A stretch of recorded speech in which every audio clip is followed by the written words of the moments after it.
comme président ya bien akuti ça comme ma 200 na 1200 FCC cash basangisi na bango nyonso ya maele pour ba gérer mboka ma 200 comme na 2800 3000 soda un colonel a retouché 180 000 francs un conseiller à la présidence a retouché 15 000 $. C'est-à-dire que pour y avoir un salaire na yé il y a moins moko il passe là près de 15 ans. Donc Félix a trahi Kabila. Félix a trahi Kabila. Abomi Libala. Eh bien, à Kozonga, on a pour la mouka, pour solution. Votre vidéo pense au Balandia magazine d'actualité RDC ou Abassam. Et tout Bilibino, Bolandi. Namokuse, les lots peuple abimi.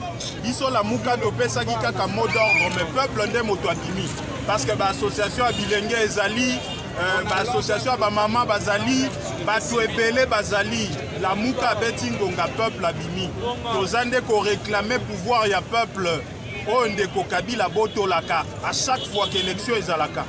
Na 2006 à Saliango, na 2011 à Saliango, na 2018 à Saliango, awa pe azako préparer na jeune homme na ewana malonda acha ewana pona fabriquer les résultats. Yango a commis même kokabola kaniaka na basali na Nzambe, akei na Assemblée nationale bakaboli kaniaka, on est les na lombango. Mais peuple a telemi aboyi makambo wana. To lobby na basali na Nzambe, bokota na je ya Kabila te.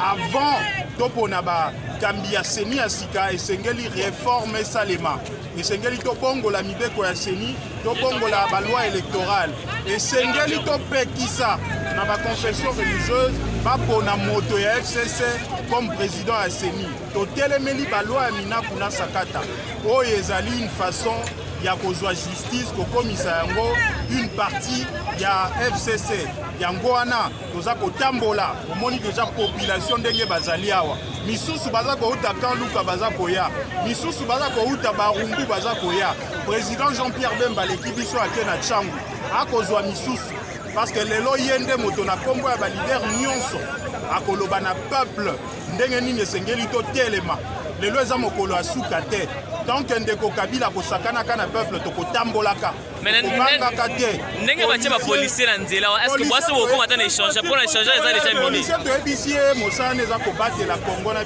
congolais na biloko na ye policier eza ennemi ya peuple te biso tozoki engagement ya kopanza eloko ya moto te omoni babisa transcoe koleka awa libange bambani te tolati bamasque na biso tozali pacifique toza kaka kolakisa ke tozali d'accord te na Kabila donc bapolicier baprovoke biso te tokotambola malembe ntina esplanade ya triomphale so bokomi wana nde discours eosalema to oza memo boketika message ya président Jean-Pierre Bemba kopesa na peuple tokopesa memo pa nani Assemblée nationale wana eza bato ya Kabila noma bango bango moko bato ya IDPS o bana alliance na bango balobi ke badéputé wana baza nommé tokopesa bango memo kwana biso tozali barésistant président Jean-Pierre Bemba akopesa mbela na peuple akopesa biso mot d'ordre akosenga biso to résister lobby soki ba confession religieuse mosusu basali maseki tokokoma kolala na bandako na bango na baéglise na bango lobby ekozala mabunda tokolala pa na ye soki asali maseki donc tokotambola ti tango Kabila ko reculer. Merci.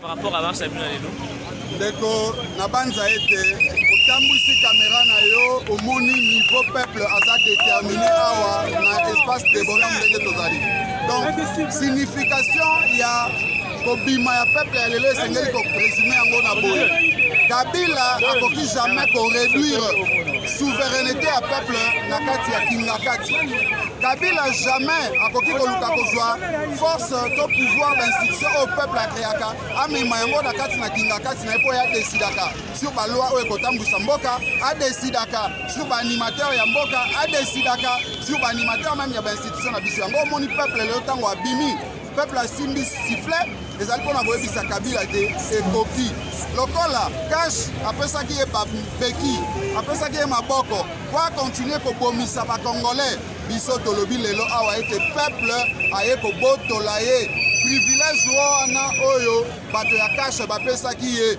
biso tolobi peuple oyo bazali koaccompagner lamuka lelo atelemi mpona kotalisa solo ete souveraineté na ye oyo adesidaki ete balider basangana mpona kobimisa mwana mboka Martin Fayulu oyo alongama mpona ya 2018 e bana kozonga na maboko ya ye moko peuple po ete aoriente yango na esika oyo ye aponaki de sorte que tomona lisusu makambo oyo ezali koleka na sommet ya l'état. Donc voilà symbole oyo tokoki kotalisa lelo oyo na bosangani ya peuple na kati na esika oyo. Merci. Alain Bolodja. Moto Alain Bolodja tomoni lola nzela pe tina kotambola bandeko nyonso. Nalingi ntango toza kotambola justement mpona kolakisa na face du monde que à part biso même bato ya cash bazali koloba que on n'a pas résolu le problème ya crise ya légitimité. C'est-à-dire que toza na bato oyo bazalaki capilocratiquement élu. Biso peuple tozalaki na posa ya changement. Nalinga na incité na loko mpo bato bayeba. Nga nazalaka pembe na Kabila. Namoni volonté ya peuple derrière l'opposition. Na sepeli na longwa na majorité na ya na opposition pour soutenir l'idée ya population. Population aponi mutu na ye. Mais M. Kabila na mutema na obino boyebi a préféré akomisa Félix Tshisekedi président de la République. Soki mboke banaye kotambola malamu tonga to comprendre. Mboke ezo kotambola mabe. Ndeko na ngai Félix Tshisekedi akomi président ya République akuti sakomba madesu na 1200. FCC cash basangisi bato na bango nyonso ya maele mpo bagere mboka madesu ekomi na 2800 3000. Soda, un colonel a retouché 180 000 francs. Un conseiller à la présidence a retouché 15 000 $. C'est-à-dire que pour y avoir un salaire, il y a moins il faut ça là, près de 15 ans. Vous avez imaginé l'inégalité? 15 ans, il y a salaire, il y a solde, il y a colonel, et là qu'on représentait moins Mokoya. Ce qui veut dire qu'on n'a pas atteint l'objectif constitutionnel.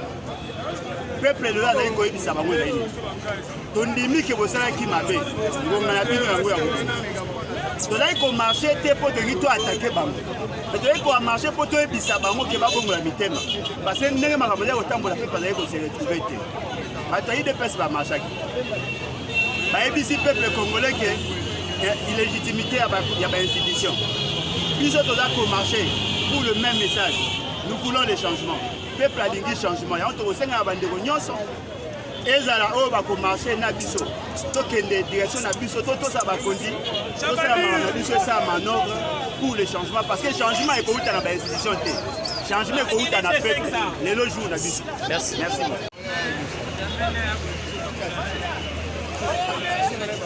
Pour dire non à Kabila, non à sa forte nuisance, non à ces différentes tentatives de continuer à s'approprier de la saignée du processus électoral. Nous savons qu'il a toujours tendance à imposer un agent du FCC comme président de la CENI. Aujourd'hui, nous disons que le peuple est devenu vigilant. Le peuple marche aujourd'hui pour dire aux confessions religieuses qu'on ne désigne pas les animateurs de la CENI sans réforme préalable de la CENI, sans audit financier et opérationnel préalable. Nous marchons pour dire non à Kabila de continuer à imposer un agent du FCC comme président de la CENI. Nous marchons pour dire non aux 3 propositions de loi de Mina Koué Sakata. Aujourd'hui, le peuple va marcher. Nous avons déjà commencé. Nous sommes ici à Debonam Shell. Nous attendons le président Jean-Pierre Bemba. De Tchangou. Dès qu'il est ici, nous allons nous diriger vers l'esplanade de Triomphe. Mais maître, on ne peut pas dire que non, l'UDPS a déjà fait le travail à votre place en faisant leur marche le 9. Non, on a vu nos amis les combattants qui eux sont encore dans la base, ils n'ont pas d'emploi, ils sont en train de souffrir comme tout le peuple congolais. Ils ont marché, c'est une très bonne chose. Mais le responsable de l'UDPS doit aller jusqu'au bout de la logique. Parce qu'il y a un deal avec Kabila qu'ils ont fait qu'ils doivent dénoncer. Mais que les militants marchent, c'est tout à fait normal. Mais aujourd'hui, la Mouka a lancé un mot d'ordre au peuple congolais. Tous les patriotes sont dans la rue. Il n'y a pas que la Mouka, il y a des associations qui sont ici. La Mouka ne peut pas non plus se substituer au peuple. Le peuple congolais est là. Nous savons que nous bénéficions de la confiance de plus de 60% du peuple congolais, mais nous ne sommes pas la majorité du peuple. Mais aujourd'hui, c'est cette forte majorité, c'est cette forte pratiquement unanimité du peuple qui est en train de marcher. Nous allons marcher jusqu'à l'esplanade triomphale. Mais si on nous dérange, nous risquerons d'entrer jusqu'au palais du peuple. Merci.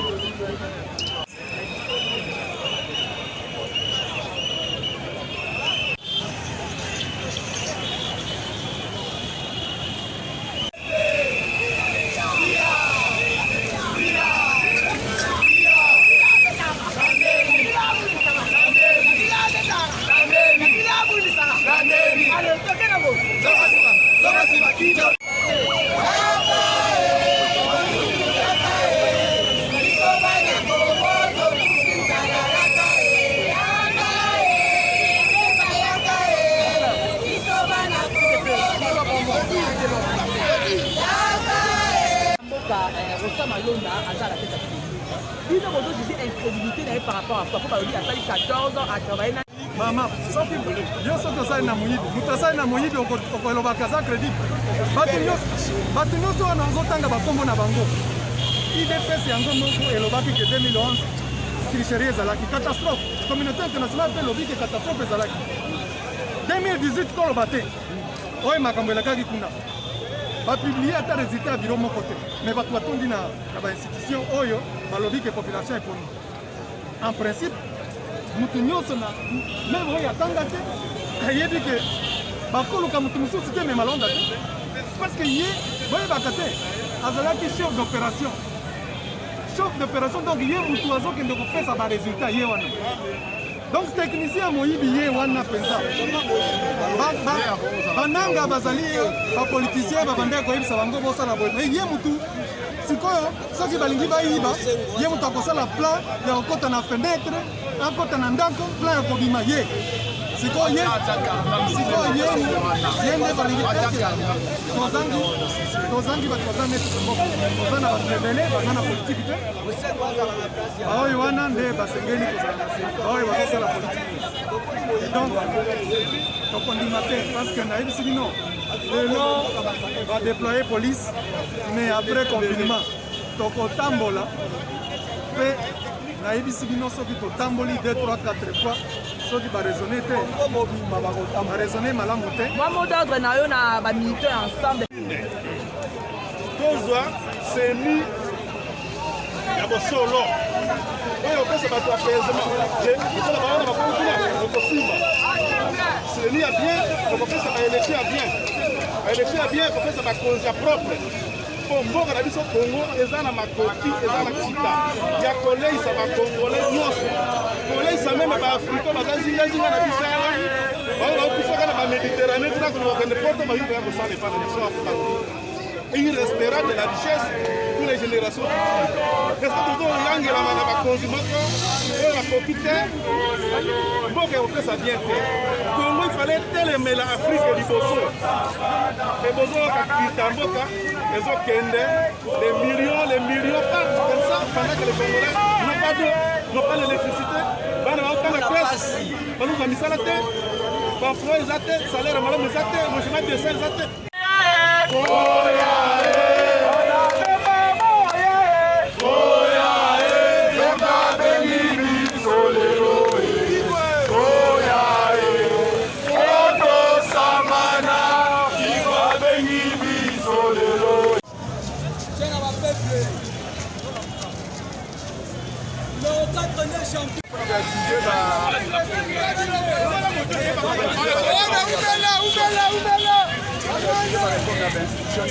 Ouais.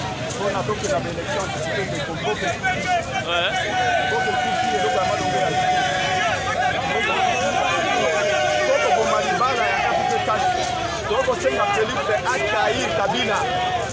Félix Achaïr Kabila abomi libala akozonga na ndako la muka tokosola kwa bandeko toluki solution tolobi likolo ya libala FCK mboko kufi ndeko na ngai soki tokiki mboko boye d'ici décembre 2020 $1 ekoma 4000 francs partout ben paiement passe na passe mama bakobota na bandako mbongo okende hôpital ya SCT.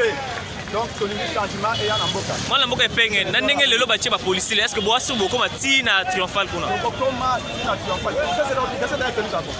Nous serons des triomphales. C'est ça l'objectif que nous avons. Boko mati na triomphal. Les alliés du roi la mission. Ba bête massacre. Ba arrêter les jeunes. nyonso atire masasi akosamba mpona mabe basali bakongoli komba ekokontinue lelo bandeko na biso ete pasi mosusu baye topesi bango tobi na bango c'est bon okoyi barejoindre biso na combat pour la liberté des urnes ezali une bonne chose mais babanda na kodivorce na kabila soki badivorce na kabila tokosala entre biso na biso lokola bandeko ya kongo.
Bonjour papa. Bonjour. Tu peux nous dire un petit mot pour le marche d'aujourd'hui?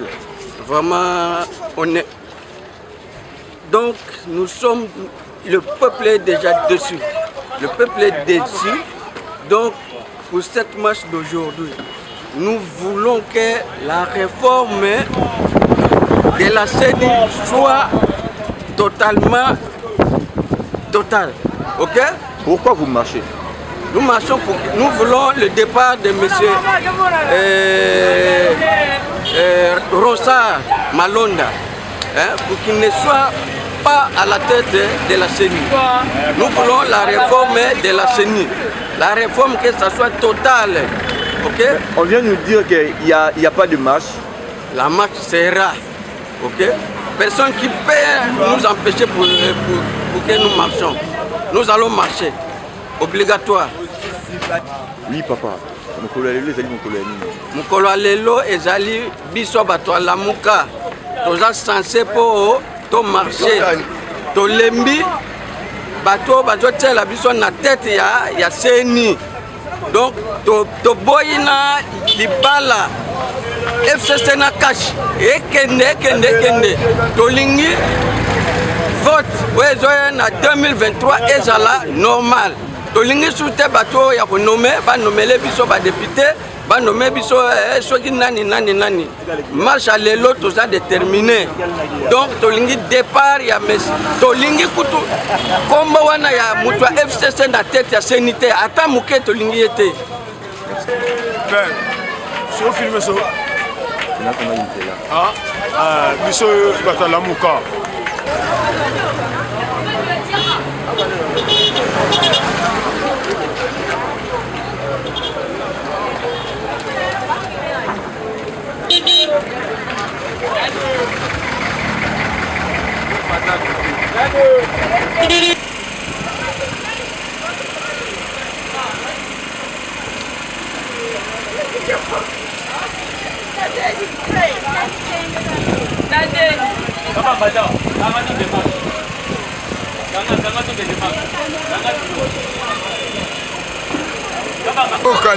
président élu Martin Fayulu basi indépendant biso yo toza awa kala te biso banga bango te to banga ma bango te eloko te vous allez la marche à propos ya nini?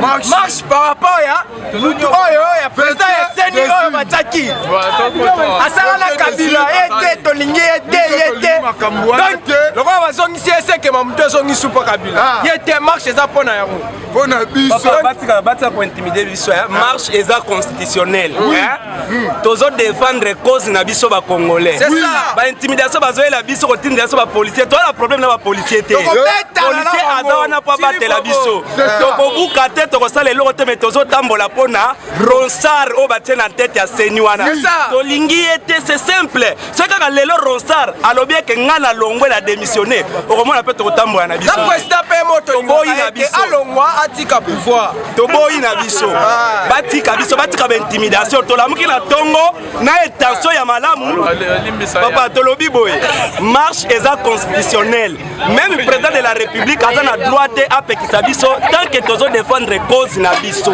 toboyi ronsar oyo batie na ntete ya seni toza na posa na ye te balukela biso mutu oyo biso population tokosepela na ye oyo aza indépendant d'ailleurs ronsar wana aza mutu soi-disant ya FCC oyo na mibeko ya seni mutu akokokamba seni akoki kozala na parti moko te mais ronsar koyebi ye deja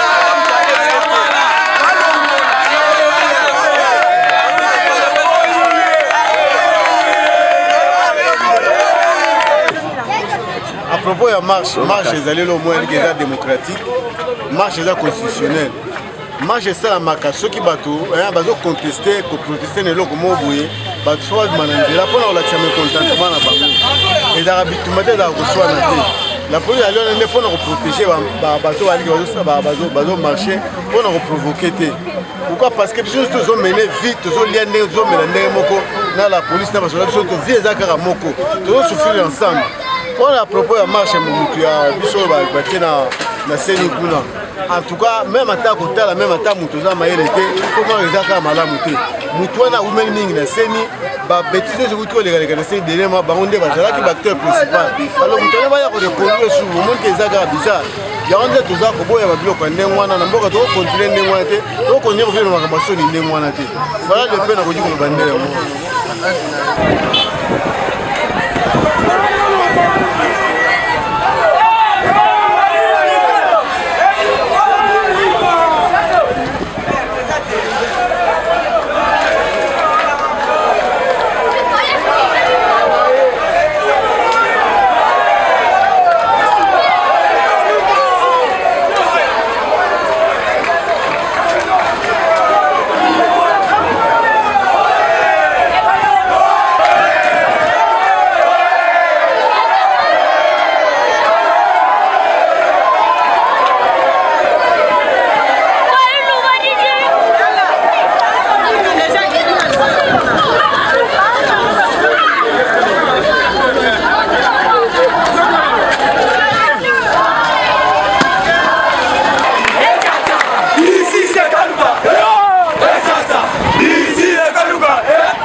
logique. Moussala ça est malamu. Makila m'a dit ça pour l'école. Comment ça sacrifice? Quand vous faites comment? Si on peut continuer. Nous avons marché pour la vie. Si on peut continuer. Je suis bien terrible. Mais toute ma famille a le droit de vivre. Puis nous, on a le droit de vivre. On marche pour ça. On marche pas pour ça. Non, c'est la police qui ne comprend pas son rôle. La police s'est fait manipuler par les politiciens pour bloquer la manifestation de la population. Et malheureusement, c'est vraiment malheureux pour notre pays que la police se fasse manipuler pour bloquer la population de pouvoir manifester pacifiquement. Nous avons démarré notre marche pour dire non à cette supercherie de la CENI, à cette supercherie du FCC qui veut garder le contrôle sur la CENI pour garder la maîtrise, pour garder la position à nos amis de la police. C'est pour vous qu'on fait ça. Vous ne pouvez pas vous opposer au peuple qui veut manifester. La CENI, c'est un petit maillon dans une chaîne d'ensemble. C'est la CENI qui, si elle n'est pas bien faite, qui amène à de mauvaises élections. Et les mauvaises élections amènent aux mauvais dirigeants. Et les mauvais dirigeants amènent à la misère de la population. Notre pays a les moyens de nourrir ses enfants. Tous les Congolais ont le droit au bien-être. On peut les nourrir bien et il restera des ressources pour d'autres peuples qui nous entourent et pour les générations futures. Nous ne voulons pas d'une CENI caporalisée. Parce qu'on veut de bonnes élections, on veut des dirigeants propres pour que chaque Congolais vive correctement. L'armée, la police, les services de sécurité, les enseignants, les autres. Vous avez vu, on lutte maintenant contre la Covid-19. Mais les médecins marchent. Ceux qui sont dans la riposte, 3 mois d'impaiement. Vous trouvez ça normal? Et nous, on doit croiser les bras pendant que les autres souffrent. Moi, je suis député. Moi, je suis député en fonction. Je suis à l'abri des besoins. Pour mes frères et sœurs. Parce qu'eux aussi ont droit à la vie. On ne peut pas continuer à avoir une gouvernance de voyous à la tête de notre pays. C'est ça que nous combattons.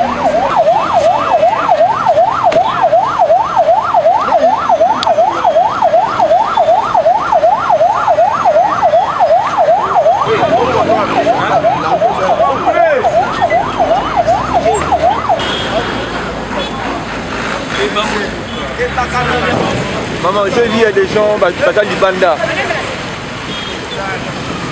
Il y a un petit mot pour... Non. Monsieur, on n'en a pas besoin, monsieur. Fichez les camps. Allez-y, monsieur. Allez, vas-y. Voilà.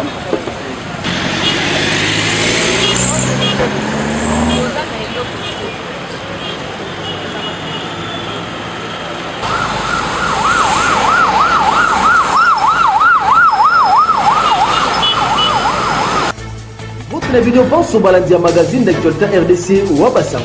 Tombeli bino bolandi